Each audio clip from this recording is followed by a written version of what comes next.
¿Cómo están amigos? ¿Cómo está profesora? Con todos, muy buenas tardes. Aquí estamos, el grupo de compañeros de la universidad, para presentar nuestro video, nuestra entrevista que hoy vamos a realizar. En esta oportunidad estamos aquí, mis compañeras, a quienes voy a presentar. Se encuentra Zoila Clara Ochoa García, Erlita Marín Vázquez, Iris Macedo Hoyos y quien les habla, Ruth Rosado Nofre. Y estamos aquí acompañadas con nuestro psicólogo Ángel Paz, quien nos brindará respuestas de las diversas preguntas que vamos a realizar. Psicólogo Ángel, muy buenas tardes. Bienvenido a esta reunión. Nos alegra tenerlo en esta oportunidad.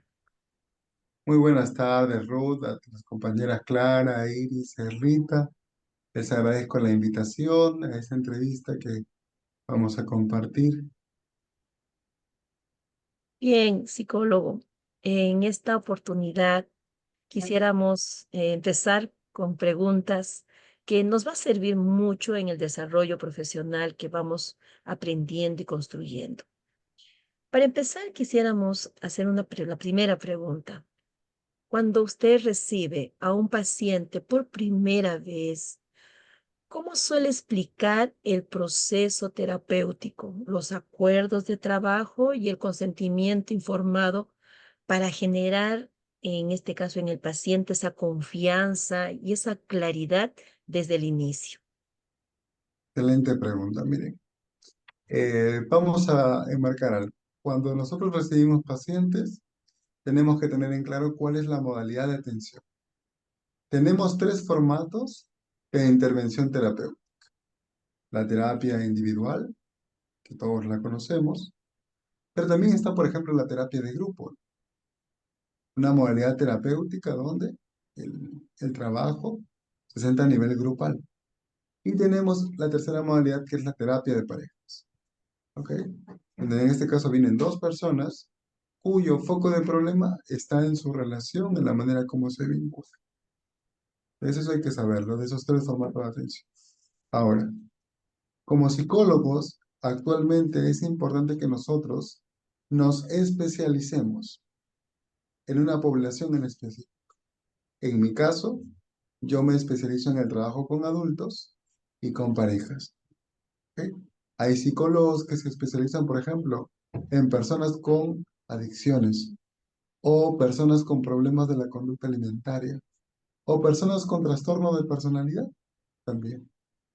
Entonces, enmarquemos eso porque eso también va a generar que lo que pregunta Ruth, ¿no? Tenga diferentes matices, de acuerdo a la modalidad, de acuerdo al caso que vamos nosotros a recibir.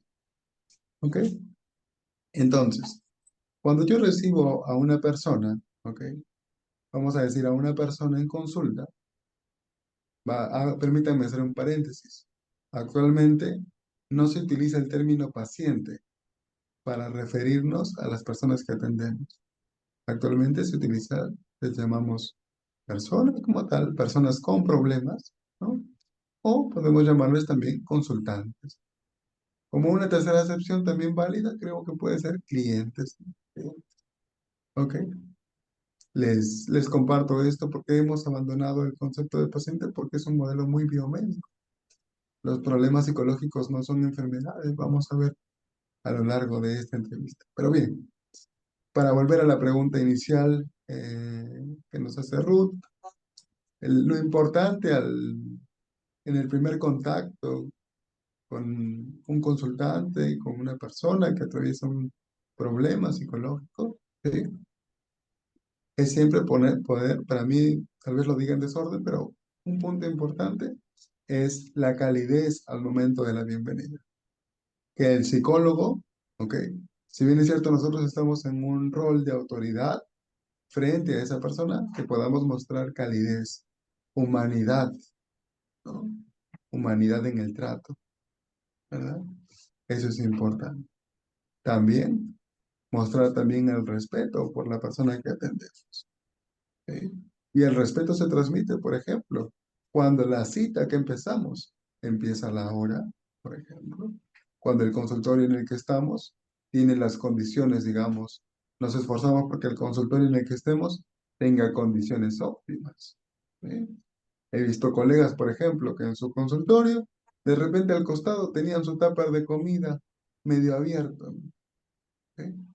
Entonces, son cuestiones importantes a tener cuidado también con los protocolos que tenemos. ¿Podrías repetirme nuevamente la pregunta para ver si le estoy Doctor, respondiendo bien? sí, sí. Le decía, y no, sí está, doctor, respondiendo a la parte que también le pregunté acerca de cuando uno recibe al paciente, ¿no? Por primera vez, cómo se le suele explicar el proceso terapéutico. Y creo que lo que usted nos dice, primero darle esa confianza, demostrarle ese respeto, esa simpatía. Creo que eso ayuda mucho en el desenvolvimiento, en el desarrollo en este caso, como usted dice, ¿no? Del consultante, ¿no? E importante lo que usted nos dice acerca de que la palabra, o para poder obviar, ¿no? Es la paciente, ¿no? No decirle. Y también le estaba consultando acerca se toman unos acuerdos, ¿no? Los acuerdos de trabajo, el consentimiento que sí, informado, ¿no? ¿Cómo hacemos para generarle confianza, claridad desde el inicio, en este caso, ¿no? Al consultante. ¿Qué le Correcto. podemos decir, ¿no? De todo lo que le vamos a preguntar, ¿no? Bien. Vale. Para empezar, en la consulta hay algo que llamamos la fase de bienvenida. Fase de bienvenida, que puede tomar entre 5 a 10 minutos máximo, depende. Pero es una fase donde, como la palabra lo dice, vamos a dar una bienvenida. Tratar de generar un acogimiento a la persona. Cuando yo realizo esta parte, por ejemplo, puede entrar desde preguntas como, ¿qué tal? ¿Cómo estás, Iris? Qué gusto que hayas podido venir. Cuéntame, ¿desde dónde vienes? ¿Te has venido en taxi? ¿Has venido en transporte público? ¿Ok? De repente, Iris, hay algo que necesites, de repente abro la ventana, prefieres que la cierre, ¿no? Quisieras, Iris, has venido, noto que has venido con tu cartera, quisieras tenerla contigo, quisieras ponerla de repente al costado, ¿no? ¿Eh? Algo clásico también, ¿no, Iris? Parece que está haciendo un poco de calor el día de hoy, ¿no te parece? ¿No? Hablamos un poquito del clima, ¿no? Es cierto, hace frío, por eso me venía abrigado. Claro que hace frío, Iris, ¿no? Pero creo que mi consultorio está, digamos, en buena temperatura. Si no, me dices de repente para poder acomodar, de repente, si tengo aire acondicionado, ¿no? Entonces, ven, unos minutos hablando de manera superficial, trivial. ¿Y esto para qué? Para que la persona de repente que puede ser su primera vez asistiendo con un psicólogo pueda sentirse más en confianza, pueda sentirse en calma, porque muchas personas que van por primera vez al psicólogo no saben qué se van a encontrar. ¿Habrá un diván?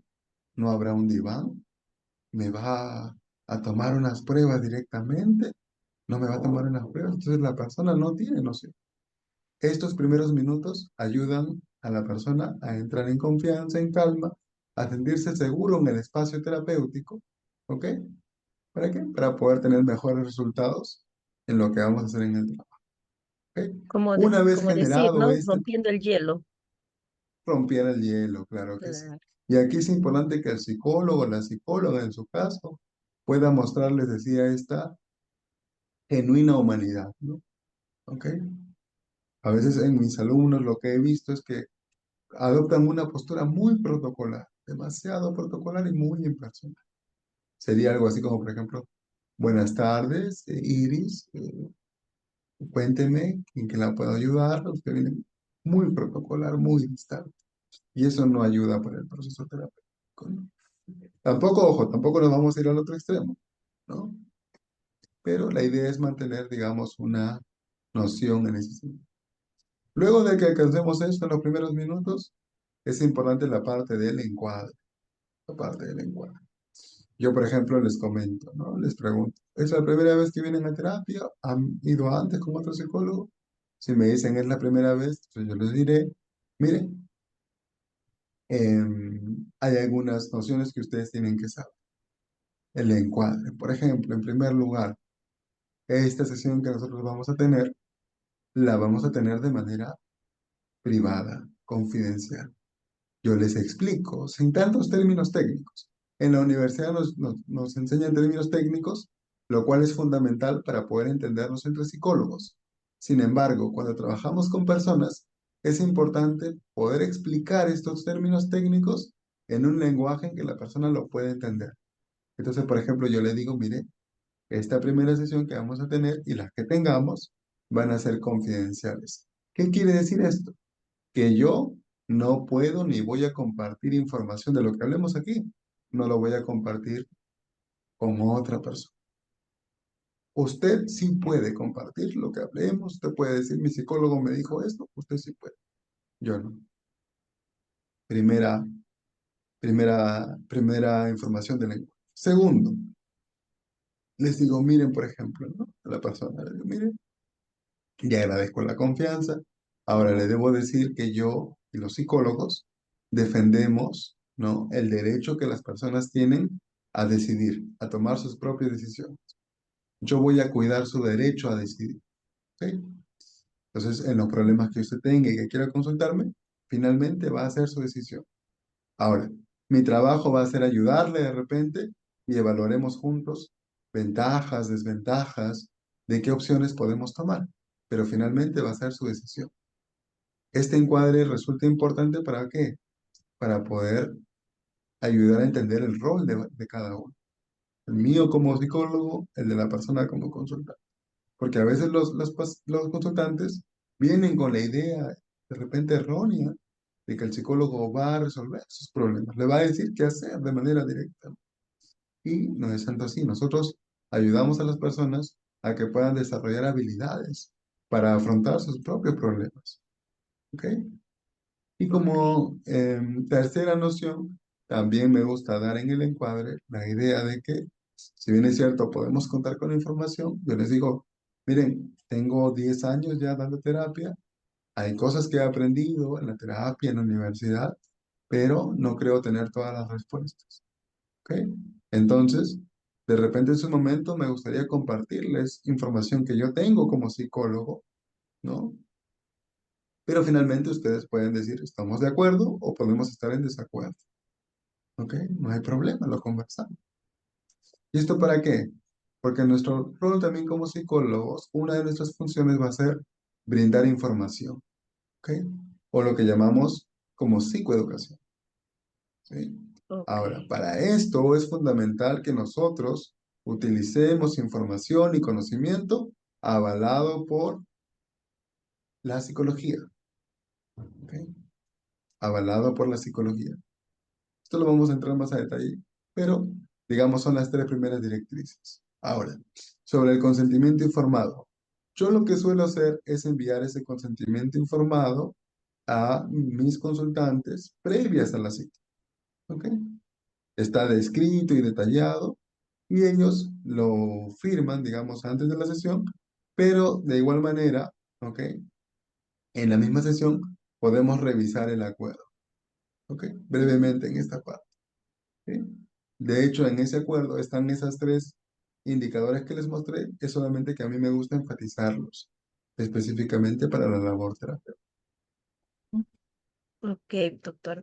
Muy interesante porque ya tenemos entonces el paciente que se encuentra en confianza con toda esta bienvenida e introducción que ya le hemos dado.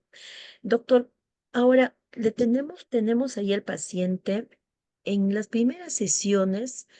¿Qué aspectos de la conducta del consultante vamos a considerar importante observar primero? Y esas observaciones que hacemos, ¿cómo lo podemos registrar de tal manera que no afecte esa relación terapéutica que estamos haciendo? ¿No? ¿De qué manera tal vez no sé si sería la palabra disimulada o profesional, más profesional, nos puede recomendar, miramos, ¿no? Su conducta del paciente. Entonces, ¿cómo lo podemos ir registrando, ¿no? Sin perder ese contacto que estamos teniendo con el paciente, con el consultante. Vale, buena pregunta. Vean, eh, es cierto que tenemos que tomar notas. Cuando tomamos notas, vamos a perder de vista ahí el contacto con el consultante. por unos minutos o lo que nos tome escribir. Ahora, eso también se puede comunicar en el encuadre. Se puede decir, por ejemplo, de repente, Erlita, ¿no? Mira, como de repente yo voy a escucharte y van a haber muchas cosas importantes que tú me vayas a decir, es importante para mí tomar apuntes, ¿no? Entonces, de repente estaré tomando apuntes, ¿no? En las sesiones, no en todo momento, pero habrá cosas que voy a considerar apuntar. ¿Está bien eso para ti? ¿Sí? Que yo pueda tener ese registro. Nuevamente, es un registro personal mío, confidencial. ¿Ok? Actualmente, por ejemplo, hay muchos psicólogos que ya no escriben en lápiz y papel, llevan su tablet, ¿no? Al consultorio. Está bien, y también es válido, también es válido. Entonces, en la primera sesión nosotros vamos a indagar cuando el objetivo de la entrevista es para un proceso terapéutico. En la primera sesión tenemos que indagar sobre ese motivo de consulta. Es decir, ¿qué fue lo que te animó a venir a terapia? ¿En qué te puedo ayudar, no? Finalmente. ¿Ok? Entonces, usualmente cuando las personas nos escriben, ¿no? Dan una descripción general, ¿no? Quiero que me ayudes, por ejemplo, quiero que me ayude, doctora Iris, a quererme más a mí misma, ¿ok? O de repente me dice, doctora Clara, quiero que me ayude de repente a, eh, a hacerme respetar más, ¿ok? Quiero que me ayude a no ser tan tímido, ¿ok? Me da una descripción general, pero con eso yo no puedo trabajar, ¿no? ¿Qué tengo que hacer? A esto se le llama tengo que operacionalizar, ¿ok? Entonces vamos a buscar de repente que nos ayude a especificar a qué se refiere. ¿Vale? Entonces podemos preguntar, por ejemplo, ¿no? Ok, ¿en qué tipo de situaciones, por ejemplo, te gustaría, como tú me dices, demostrar que te quieres más a ti misma? Puedes ponerme ejemplos. Vamos a pedir ejemplos. Ejemplos. Nosotros tenemos que identificar qué cosa, comportamientos específicos. Entonces, de repente, si la consultante me dice, sí, Ángel, mira, porque cuando yo me equivoco, yo en mi mente, yo pienso, soy una tonta, siempre me equivoco, ¿por qué no hago nada bien? ¿Por qué soy tan torpe? Y después me siento mal y me pongo a llorar y ya no quiero salir ese día de mi casa. Entonces vamos identificando allí comportamientos. Ok, presenta pensamientos autocríticos, ¿no? Y escribo qué pensamientos son. ¿Ok? Tiende a aislarse, por ejemplo, tiende a aislarse en momentos de frustración. ¿Ok? Entonces voy identificando conductas de acuerdo a ese motivo de consumo. ¿Vale? Muy bien. ¿Qué tal suena eso? ¿Se va entendiendo? Sí, sí, sí, doctor. Y justamente en esta pregunta que le hago quizás un poquito más para ahondar, en la entrevista Bien. clínica, doctor, ¿cómo evalúa el examen mental del paciente? ¿No? Hablando, por ejemplo, de su orientación o de su atención o de su memoria, ¿no? De sus pensamientos, de su afectividad, cómo se realizaría aquí, pero de una manera natural, ¿no? ¿Y qué tan importante usted considera contar con un formato de registro? Ok, vale, buena pregunta. Es fundamental también tener un formato de registro.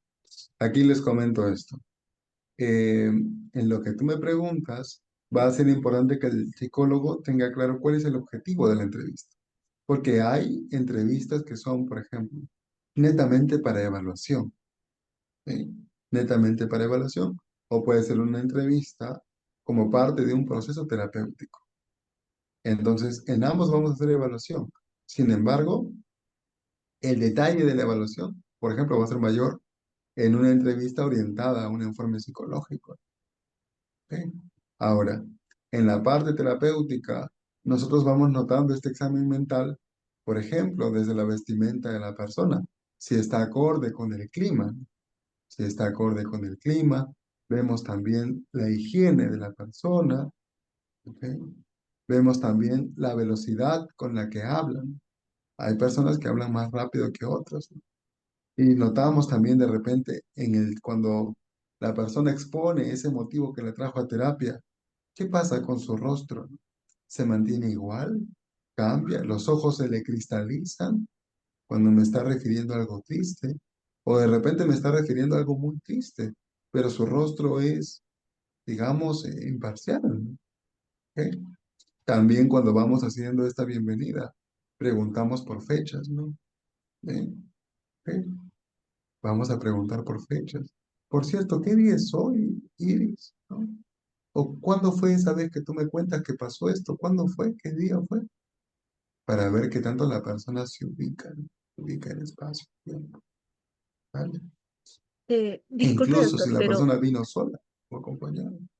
Sí, disculpe, dime. doctor, en esa parte que usted nos dice, observarle, ¿no? Observarle su rostro, observarle hasta la ropa y todo ello.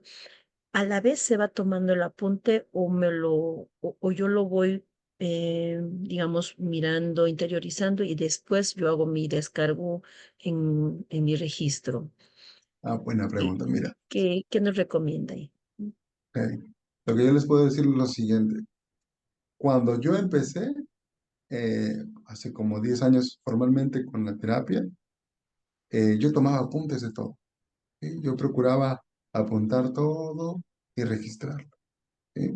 Pero también pasaba esto que perdía el contacto con el consultante, con la persona que estaba al frente mío. ¿Ok? Entonces, ahora lo que hacemos es tener preguntas, ¿sí? Preguntas muy específicas, como les pongo en esos ejemplos, ¿ok? Y que ya el psicólogo mismo, ¿ok? Con la experiencia que tiene, de repente ya no toma ciertas notas, ¿sí? Las puede aprender, las puede memorizar, ¿ok? Pero lo que sí yo recomiendo es que cuando termine la entrevista, ese día con el consultante, termina la entrevista, que tengas unos minutos, ¿ok? Para registrar, ahora sí, con mayor comodidad, toda la información que de repente no pudiste registrar en el momento. Entonces escribes ahí, anotas, oye, esta persona vino con tal ropa, ¿ok? Ubicada en tiempo y espacio, orientada, ¿ok?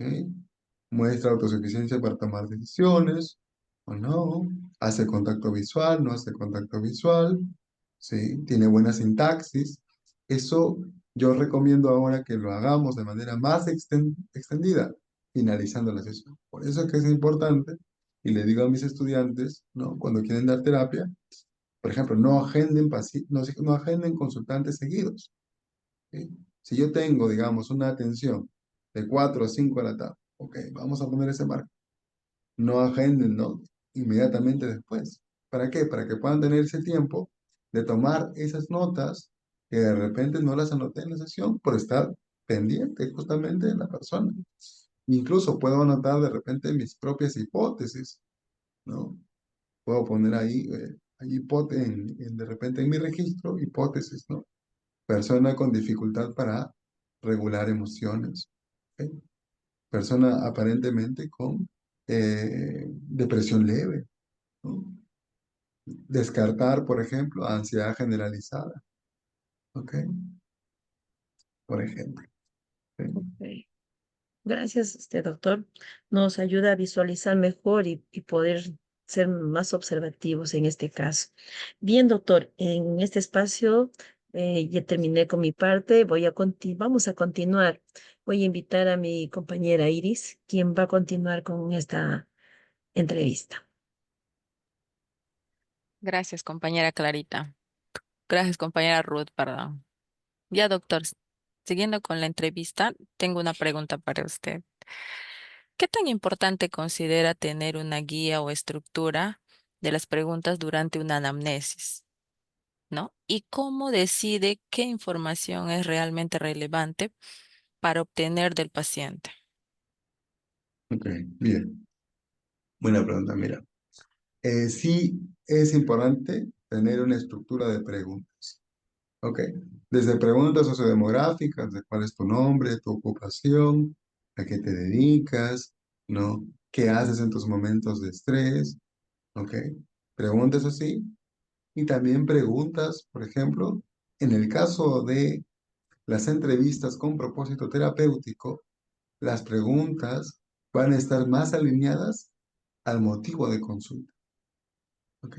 Al motivo de consulta. Entonces, si la persona me dice, Ángel, últimamente yo estoy teniendo problemas de ansiedad, ¿no? Incluso hiperventilo en varios momentos, siento que me falta el aire, ¿ok? Y eso me está dificultando. Entonces mis preguntas van a ir a indagar esa problemática para evaluar qué cosa. Por ejemplo, factores predisponentes, factores precipitantes, factores mantenedores, para poder hacer mi formulación de caso. ¿Ok? Mm. Recuerden siempre eso. Factores predisponentes, que tiene que ver con la historia de vida de la persona. De repente es una persona que creció en un hogar con invalidación emocional. ¿Ok? Factores precipitantes, que son sucesos actuales que han podido estar asociados con ese problema. De repente la acaban de despedir, de repente su pareja le acaba de terminar. ¿Ok? Y los factores mantenedores. ¿Qué circunstancias del contexto están dificultando para la persona de repente que pueda afrontar esa problemática?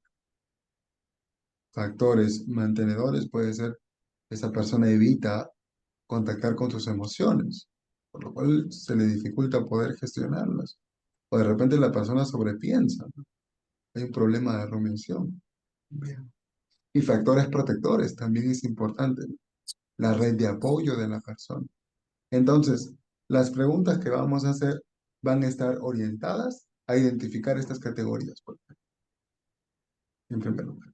Pero de acuerdo con la problemática que la persona nos refiera Los en el puestos. motivo de consulta. ¿Ok? Mm. La anamnesis como tal, la anamnesis que nosotros hemos aprendido, se utiliza más para una entrevista con fines, digamos, evaluativos, de informe psicológico. La entrevista con fines terapéuticos, actualmente tratamos de ser muy eficientes con el tiempo, muy eficientes. ¿Ok? Entonces, recuerden que ese proceso no se concluye en la primera sesión, pero sí en las primeras sesiones, primera o segunda sesión, tenemos que tener un mapa de justamente la formulación del caso para poder ayudar a la persona. Ah, ¿Parece? ya. Ah, Ujú. entiendo, doctor. Bueno, opino que es importante porque nos ayuda también a organizar la entrevista, ¿no? Para Exacto, obtener una información relevante para comprender mejor el problema del paciente. Es lo que le exacto, entendí. sí, correcto. Tengo otra pregunta, ¿verdad, doctor? Este, ¿qué importancia tiene la observación del lenguaje no verbal del paciente durante la anamnesis? ¿Y cómo influye en la comprensión del caso clínico? ¿Cómo Ok, influiría ahí? correcto. Buena pregunta. El lenguaje no verbal es fundamental que el Mm, psicólogo pueda, digamos, estar atento a los ujú, diferentes signos, como lo comentábamos anteriormente. Si de repente la persona, yo simplemente le hablo, por ejemplo, le pregunto, ¿no? Iris, y cuéntame, ¿cuál es el nombre de tu mamá? Y de repente veo que a la persona sus ojos se le cristalizan o agachan la mirada, ¿no? ¿Ok? Entonces, con esto no digo que los psicólogos no vayamos al extremo de etiquetar, ¿no? Pero sí, oye, aquí hay un tema que hay que preguntar, aquí hay que indagar. Entonces, si el psicólogo no está atento a esas conductas no verbales, con el tono de voz, con la gestualidad, con la postura, con la velocidad de dicción, por ejemplo, va a perder el foco de información importante con la que podemos trabajar en terapia. ¿Ok? Y eso justamente ustedes comentaban, ¿no? Cuando un psicólogo toma nota, la desventaja de tomar notas, ¿ok? Que no digo que esté mal, hay que tomar notas.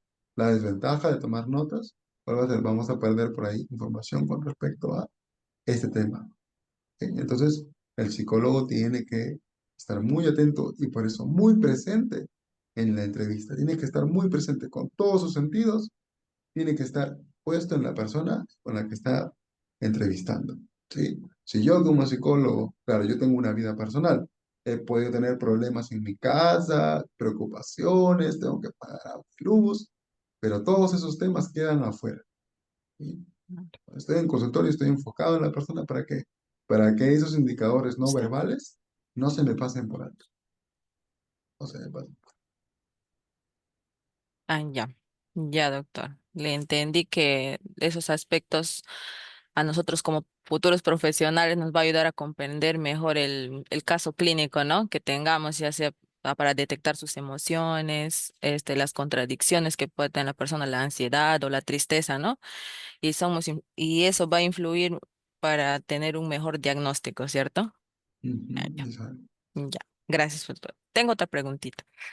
Cuando un paciente se desvía mucho del tema o proporciona información muy extensa, ¿qué estrategias utiliza para mantener el foco clínico sin afectar la confianza terapéutica? Correcto. Buena pregunta, porque eso pasa muy seguido.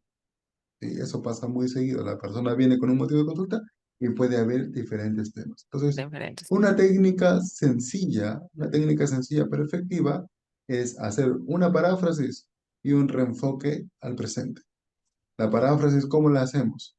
Repites con tus propias palabras lo que está narrando el consultante y agregas una pregunta orientada al presente. Sería, Ah, por ejemplo, por ok, por ejemplo. ejemplo, sería algo así como, Erlita, ¿no? De esto que me estás contando, que tuviste este concurso y fuiste a este concierto, ¿ok? Y te divertiste, ¿cómo se relaciona eso con el motivo que te trajo aquí a la terapia que me estabas contando? ¿Ok? Una paráfrasis y una pregunta al presente. De esto que me estás contando, Iris, ¿no? Que tomaste este viaje y te divertiste, ¿cómo se relaciona con lo que me estabas hablando antes de tu ansiedad? Una paráfrasis y Sí, un no, no presente, los puedo. ¿ok? Entonces, eso ayuda a que los consultantes se orienten justamente al tema principal. Y recuerden, nosotros como psicólogos tenemos que ayudar a las personas a que se mantengan en el tema que queremos abordar en la sesión, ¿ok? Con flexibilidad, pero ayudarlos a que se mantengan en el tema. Porque si no, termina la cita y la persona dice, ah, hablé de muchas cosas y solamente me escuchó. No, ¿ok? Entonces, ¿qué es lo que tú vas a elegir como un tema principal? Si me preguntas, Angélico, ¿cómo puedo saber qué tema yo debo priorizar? En la primera sesión, el tema que tenga que ver con el motivo de consulta. Y en las sesiones posteriores, lo que tiene que ver con el objetivo de trabajo que tú has planeado para esas sesiones. ¿Ok? Con cierta flexibilidad, pero más o menos. ¿Ok? Entonces, Ya. hacemos. Esa técnica ayuda mucho. En caso, si esto se repite, digamos, si esta conducta de evitar ese tema y deslindar por otros, podemos de repente hacer una observación, ¿no? De repente algo como, Erlita, noto que cuando me vas a contar del problema, ¿ok? Tiendes a hablar de otros temas. ¿Te habías dado cuenta de eso? Mm, También, con mucha empatía, sin criticar al consultante. Un error sería decirle, oye, pero Erlita, ponga atención, o sea, estamos hablando de un tema, te estás yendo a otro tema. Ya, eso no se hace. No se hace de esa forma. Porque si no, allí sí pasa lo que tú comentas. Dañamos el vínculo de alianza terapéutica. ¿Ok? Entonces yo utilizo una de esas dos estrategias, ¿no?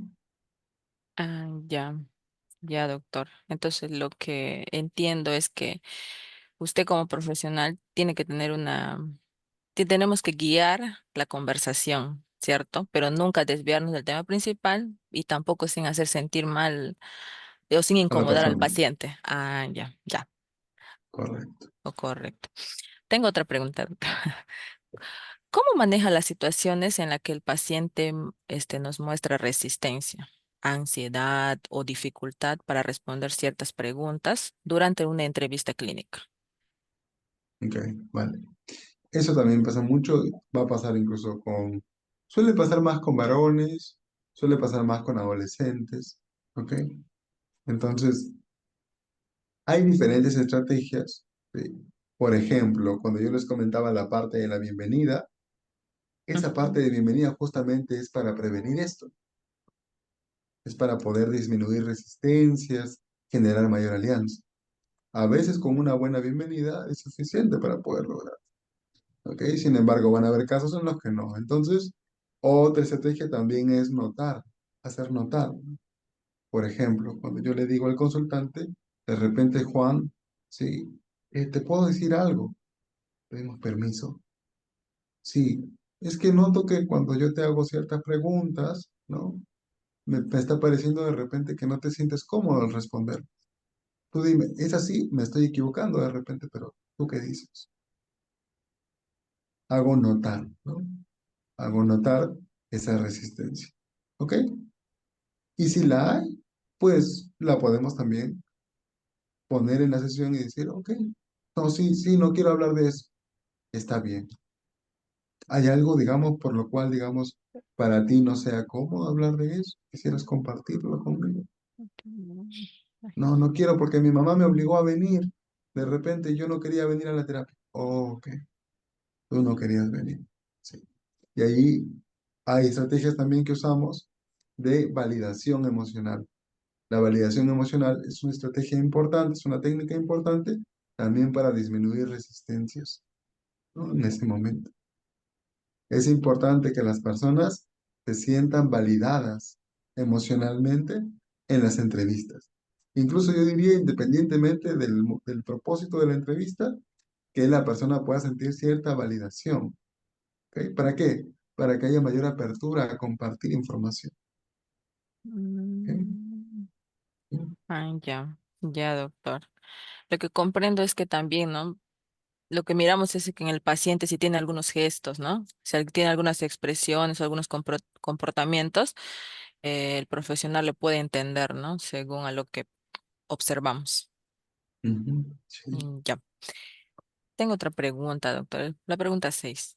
Luego de obtener la información inicial, ¿cómo construye sus hipótesis diagnósticas presuntivas? ¿Y qué indicadores le ayudan a orientar un diagnóstico clínico? Bien, vamos a ver. Digamos, nuevamente, el propósito de la entrevista, cuando es para fines evaluativos, sí se nos requiere que podamos tener un diagnóstico per se, que esté alineado, por ejemplo, las pautas en el DSM o el CIE-11, ¿ok? Y que pueda responder, ¿no? En el caso de las entrevistas orientadas a la parte terapéutica, no trabajamos tanto con diagnósticos y etiquetas diagnósticas. ¿Qué estrategia utilizamos? Utilizamos el análisis funcional de conducta. Es decir, identificamos conductas problema, ¿ok? Ya, ya. Evaluamos lo que les decía, factores predisponentes, mantenedores, precipitantes, factores de riesgo, factores protectores. Ubicamos esa conducta de repente, cómo la persona lo muestra, en qué situaciones y contextos, ¿ok? Para luego también ver allí, digamos, ese análisis funcional. ¿Cuál es la consecuencia de esa conducta? ¿De qué manera esa conducta se viene reforzando? ¿O de repente Ujú. de qué manera esa conducta está siendo castigada? ¿No? Eso lo vamos, digamos, observando nosotros. Ah, ¿Ok? ya, ya, doctor. Haciendo una conclusión general, es que se refiere a cómo el profesional analiza la información que nos brinda el paciente, ¿no? Ya sea con sus gestos o lo que observamos, qué señales o síntomas que pueda tener el paciente y según a ello, nosotros como profesionales damos un diagnóstico, ¿cierto? Vamos a ver, que lo que te comentaba es esto. Nosotros como psicólogos trabajamos con diagnósticos en el DSM o el CIE-10. Ya. Ahora, cuando el psicólogo trabaja, ¿no? Con el fin evaluativo, por ejemplo, a Iris le dicen, Iris, quiero que me hagas una entrevista clínica porque quiero que me hagas una evaluación para un informe psicológico que me están pidiendo. Entonces tú sí o sí vas a manejar diagnóstico, sea del DCM o el C11. Ah, ya. ¿Ok? Si tú trabajas, por ejemplo, en salud, en el MINSA para el Estado, ¿ok? También vas a necesitar hacer uso del DCM o el C10, o el C11, perdón. Tienes que colocar ahí un diagnóstico, ¿sí? Ah, Cuando ya. tú, Iris, trabajas, abres tu consultorio privado, ¿ok? Y la persona viene y dice, quiero que me des terapia, ¿ok? El diagnóstico que tú vas a dar no es un diagnóstico de etiqueta, necesariamente, ¿sí? Ah, Vas a ya. dar un diagnóstico basado en comportamientos, ¿ok? Por ejemplo, yo le puedo decir a la persona, mira, yo veo que de lo que hemos hablado y tú me has compartido, ¿ok? O las pruebas que hemos utilizado, ¿ok? Que estamos teniendo estas dificultades. Uno, estamos sobrepensando en exceso. Dos, tenemos de repente dificultades para regular nuestras emociones, especialmente ahora de repente la tristeza. Nos está costando, parece que te está costando regular esas emociones, ¿sí? Entonces vamos haciendo una lista de comportamientos que a la persona le están perjudicando. Obviamente también podemos, algunos hacen esto. Ojo, estas conductas que te acabo de plantear también entrarían en el diagnóstico de, por ejemplo, ansiedad social. Ansiedad social. Claro. De esa manera. Entonces, cuando el psicólogo trabaja para fines evaluativos como tal, tiene que usar un diagnóstico. Cuando el psicólogo trabaja para dar terapia, se enfoca más en enlistar conductas problemáticas para poder ayudar a la persona. Es problemático. Ya, doctor. Bueno, siguiendo con la entrevista, le doy pase a mi compañera Erlita, doctor.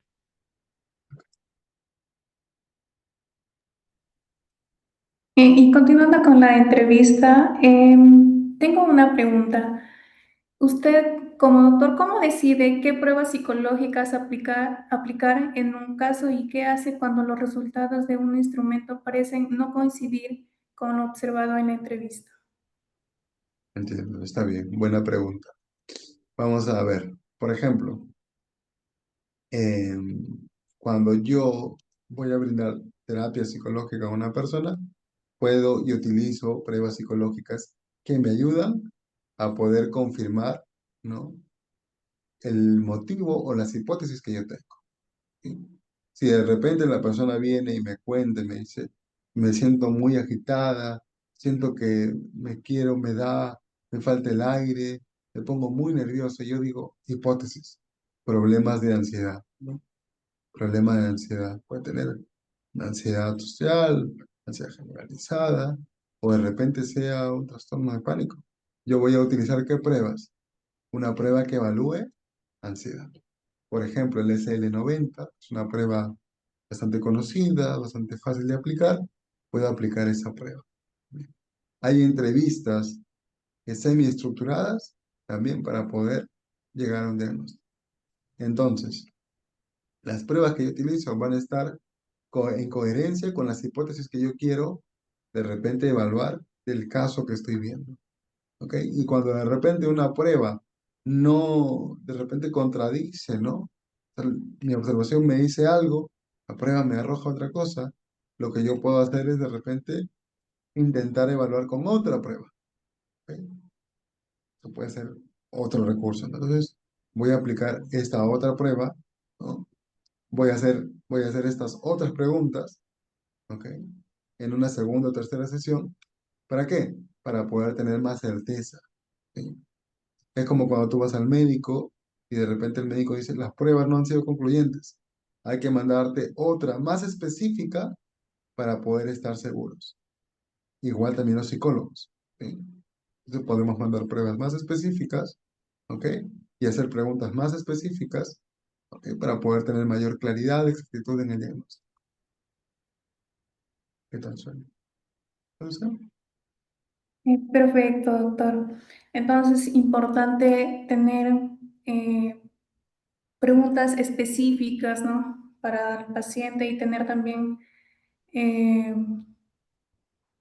como dijo usted, las pruebas correspondientes para el caso.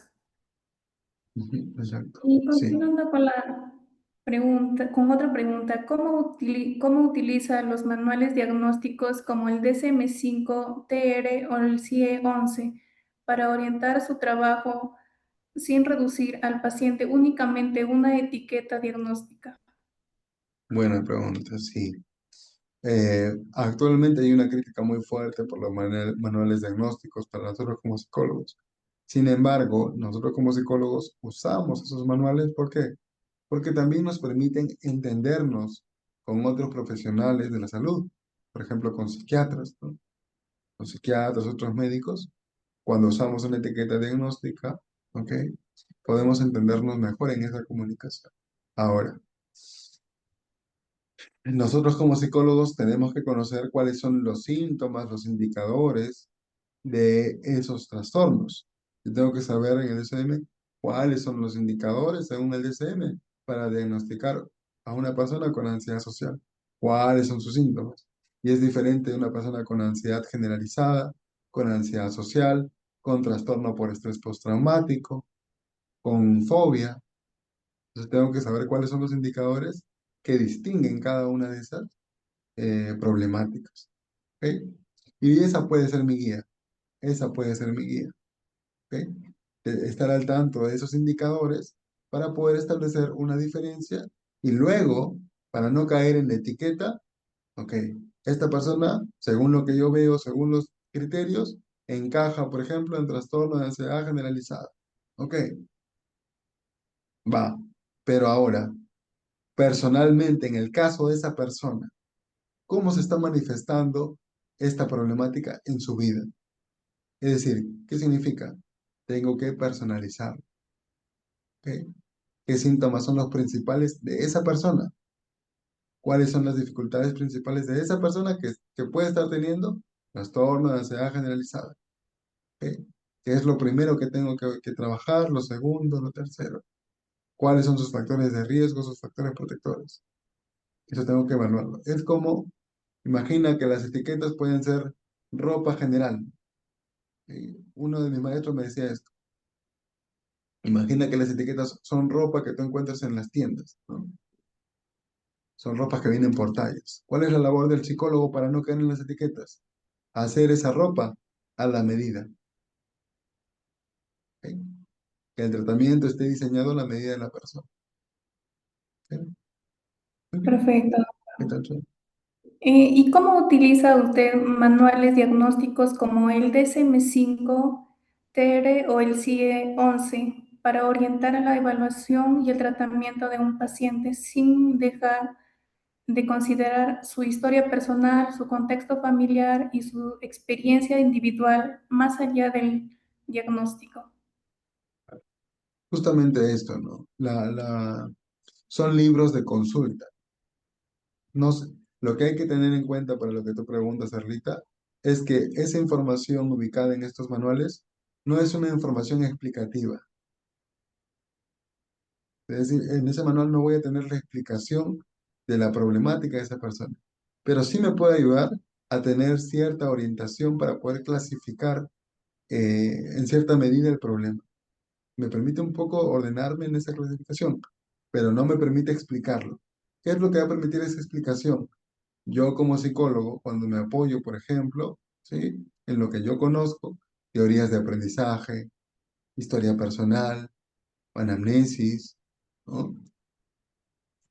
De qué manera ese comportamiento que la persona tiene ha podido aprenderse a lo largo del tiempo, de qué manera se ha reforzado ese comportamiento o se ha castigado. ¿Ok? Entonces, de esa manera, ¿sí? Evito, digamos, el etiquetar o el abusar a veces del manual. Hay psicólogos, psicólogas que ahora dicen, lo dicen con mucha libertad, hasta con irresponsabilidad, ¿no? Que tú tienes TLP. Digo, pero tú las evalúas. No, porque sí calza. ¿En qué calza? ¿En qué criterio? En un criterio que dice que tiene sentimiento de vacío. Ya, ¿y los otros? Con uno no es suficiente, ¿no? Y aparte de eso, ¿has indagado sobre su historia personal? ¿No? Sobre su vida actual, si está presentando dificultades, ¿no? Entonces, el error de a veces que cometemos los psicólogos es el abuso de estas etiquetas diagnósticas, ¿no? ¿Ok? Como si fuera la identidad de la persona. Es que tú eres TOC, ¿no? No, ahí es una dificultad, hay que tener cuidado como psicólogos justamente en el abuso de las etiquetas diagnósticas. Perfecto, doctor.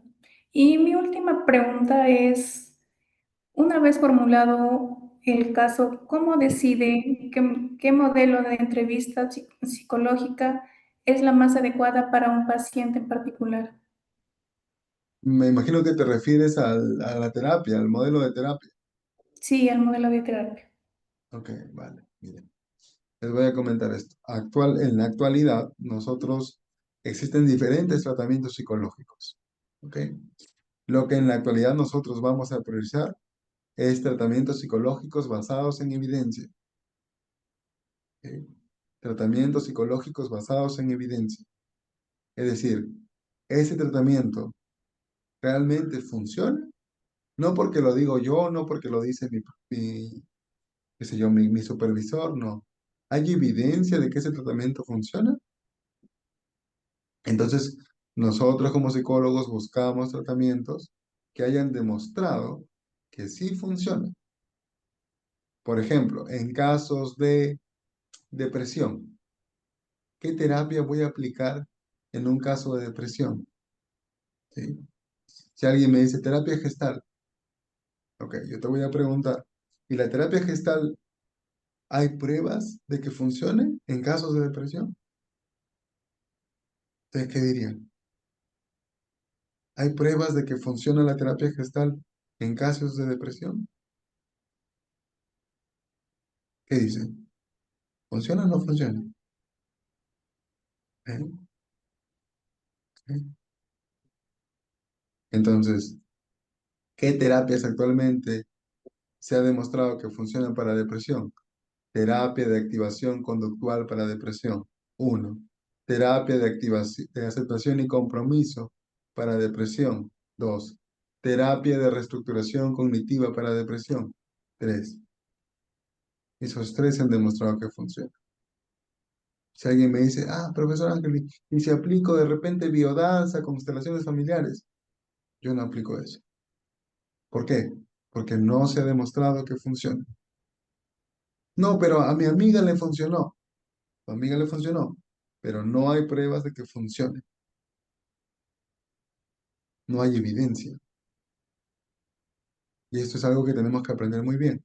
Es como Erlita, que yo te dé una pastilla, tú me digas, tengo fiebre, y yo te doy una pastilla. ¿Tú qué vas a decir? ¿Pero esa pastilla me va a ayudar con mi fiebre? No sé, pero es una pastilla, de repente te ayuda. ¿Te la tomarías? No, ¿verdad? Prefiero tomar qué cosa, paracetamol, ¿no? Que sé y está demostrado que funciona para fiebre. Igualmente para los tratamientos psicológicos, ¿sí? Hay muchas supuestas terapias. ¿Cuántas de ellas realmente funcionan? ¿Ok? La terapia no es solamente ir a hablar y a que me cuenten cosas, no. Hay ejercicios, hay técnicas, hay un plan de tratamiento que se tiene que seguir. ¿Ok? Y eso tenemos que saberlo nosotros. ¿Para qué? Para poder hacer respetar nuestro trabajo. ¿Ok? Entonces, así yo voy decidiendo qué tratamiento voy a utilizar para ese caso en particular.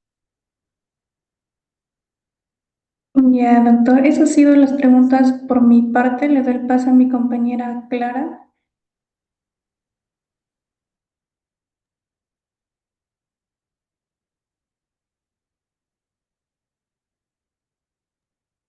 Me parece que el Tu micro, Clara, audio. también. Ahora, Ujú. Ok, compañera. Compañera Clarita, tu audio, préndelo, por favor.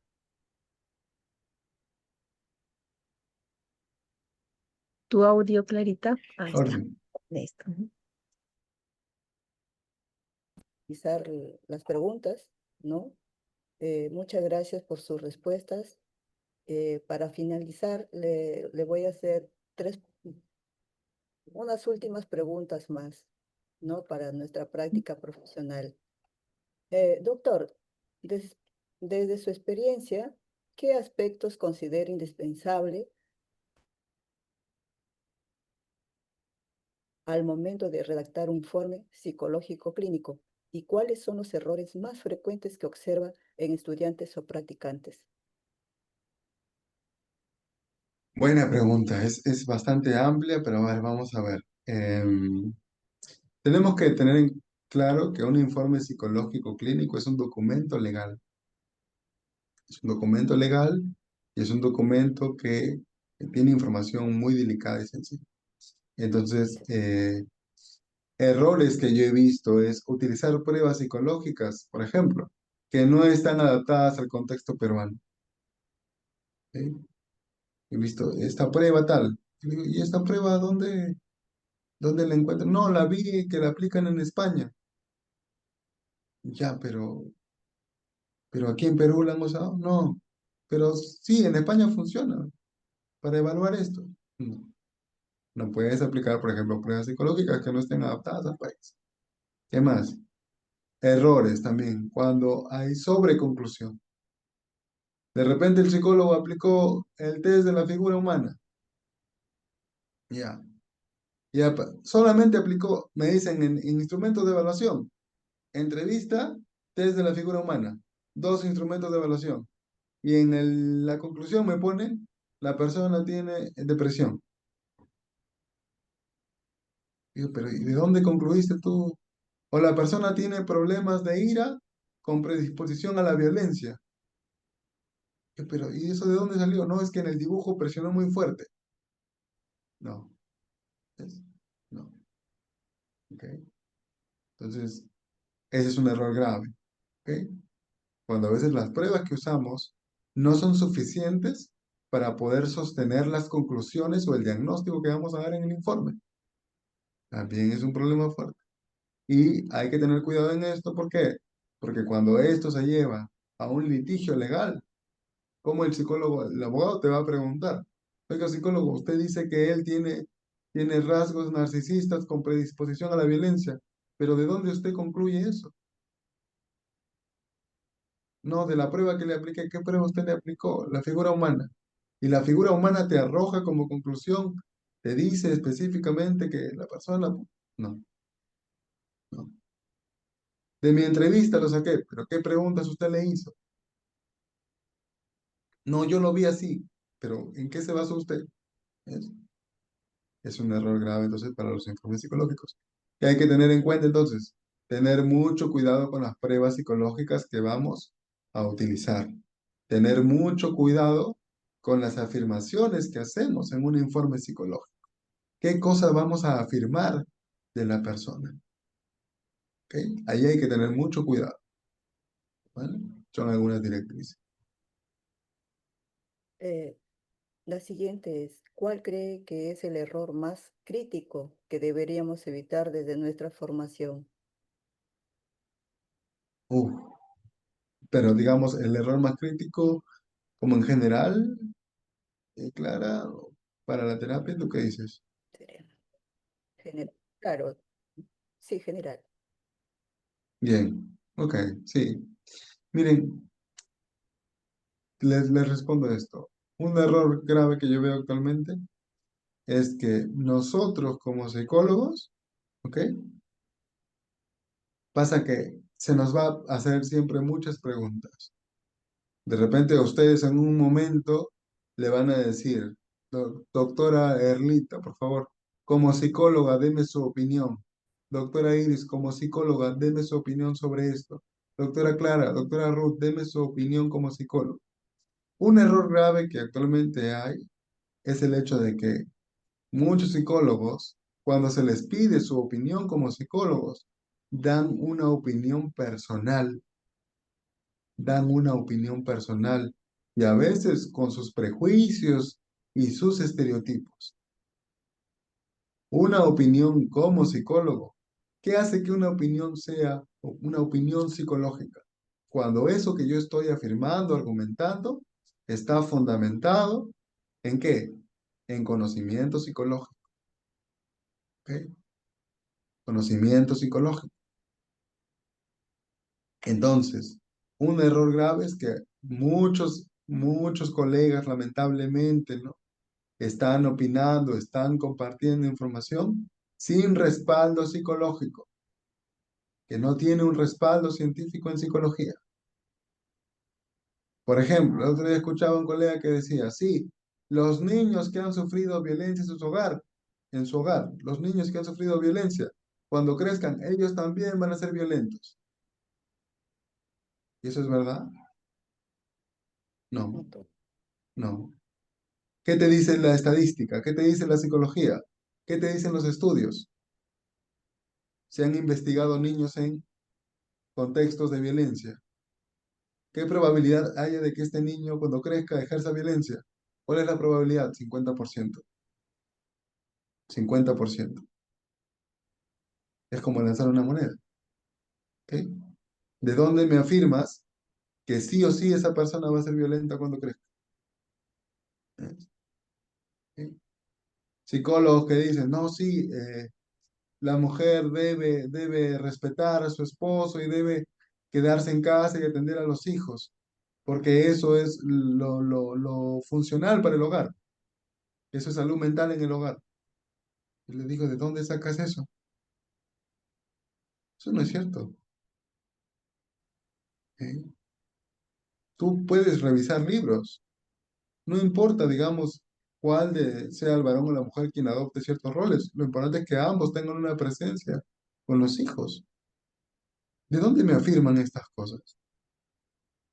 Un psicólogo que me habla de heridas de la infancia. Yo, pero ¿tú sabes de dónde vienen las heridas de la infancia? ¿Tú sabes quién escribió las heridas de la infancia? No fue un psicólogo. Eso lo escribió una persona que se inspiró, pero no es una teoría psicológica, ¿no? Y ahora me hablan de energía femenina y masculina. Yo, ¿tú vas a encontrar en un libro de psicología eso? No, eso lo inventó a alguien por ahí, pero no lo inventó un psicólogo. ¿Ven? Ese es un error grave entonces, ¿sí? Si nosotros queremos cuidar nuestra profesión, cuidar nuestra labor, tenemos que, tenemos que leer, tenemos que aprender de lo que la psicología dice, no de lo que yo digo, no de lo que dicen otras personas que opinan, ¿no? En fin, y ahí hay que tener seriedad, ahí hay que tener seriedad. ¿De cuándo estoy afirmando algo con fundamento de lo que he aprendido de la psicología o es acaso de mis propias ideas y de lo que yo pienso que debería ser? Eso hay que tener cuidado. Lo tendremos presente, doctor. Bien. Pregunta 11. En su práctica clínica, ¿qué señales le indican que un caso requiere derivación o trabajo interdisciplinario con otro profesional, como psiquiatría? Sí, bien. Ahí lo que vamos a analizar en general es evaluación de riesgo, valoración de riesgo de la persona. ¿Ok? Evaluación, valoración de riesgo, fundamental. ¿Sí? Si la persona me dice, Ángel, no he dormido hace 4 días, no puedo comer, ya bajé 2 kilos, ¿sí? Tiene que haber una derivación de psiquiatría.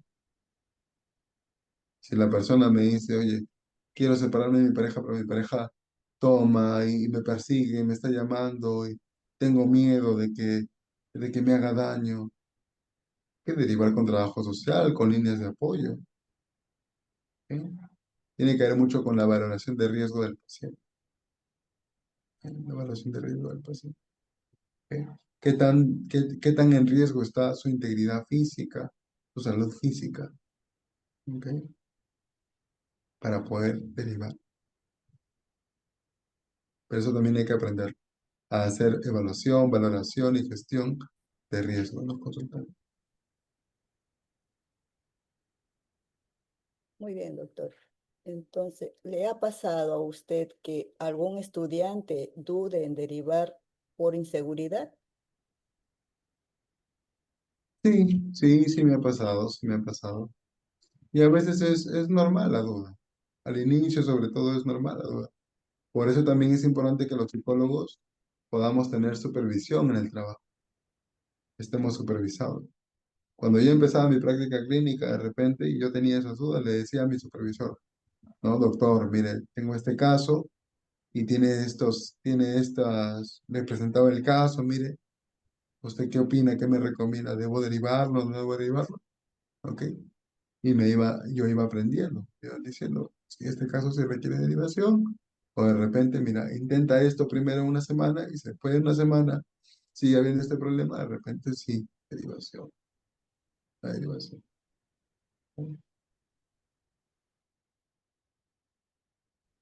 Bueno, ya llegamos al final. Finalmente, doctor, si tuviera que dar 3 recomendaciones esenciales a los estudiantes que realizarán su primer caso clínico completo, ¿cuáles serían? Oh, bien. 3 recomendaciones. ¿Sí? Eh, Número 1, hay que estudiar. Hay que estudiar, hay que leer, ¿sí? Y leer libros de psicología, leer teorías psicológicas, ¿sí? No puedes ser un buen psicólogo si no estás leyendo constantemente Y sobre psicología y actualizándote, ¿ok? Y puedes actualizarte con los libros, con investigaciones, llevando cursos, asistiendo a congresos de psicología. ¿Sí? Puedes actualizarte.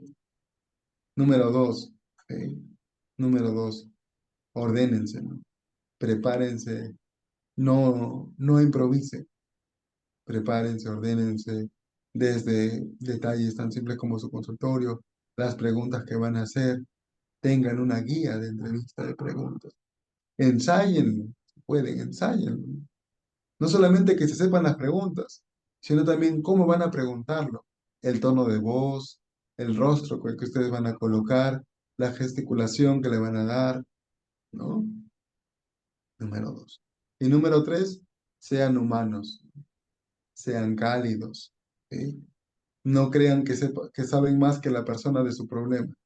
La persona que sabe más de su problema es la persona que lo está sufriendo. Sean cálidos y empáticos con con ese malestar.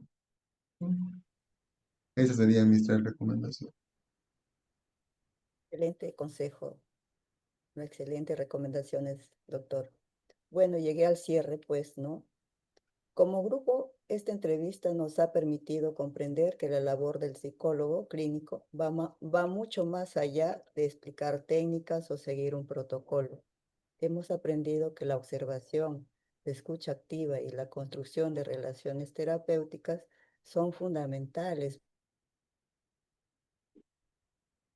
para una adecuada evaluación e intervención. Asimismo, entendemos que el diagnóstico debe construirse de manera progresiva, ética y responsable, considerando siempre la individualidad del paciente. Esta experiencia refuerza la importancia de desarrollar no solo conocimientos teóricos, sino también criterio clínico y habilidades humanas en nuestra formación profesional. Doctor, muchas gracias por compartir su experiencia con nosotros. La información brindada será de gran ayuda para aprendizaje y formación académica. Apreciamos muchísimo el tiempo que nos ha dedicado y la disposición para responder cada una de las preguntas, doctor. Muchísimas gracias. Muchísimas gracias. A Ha sido un, ustedes por... ha sido un gusto tenerlo en nuestro grupo, de verdad. Gracias. Bien, doctor, con estas palabras de mi compañera nos despedimos y agradecemos. Hasta otra oportunidad y toda la información ha sido muy valiosa para nosotros y deseamos, yo sí estoy segura que lo vamos a poner en práctica. ¿Alguna Muchas palabra gracias, doctor. finales? Gracias, Muchas, doctor.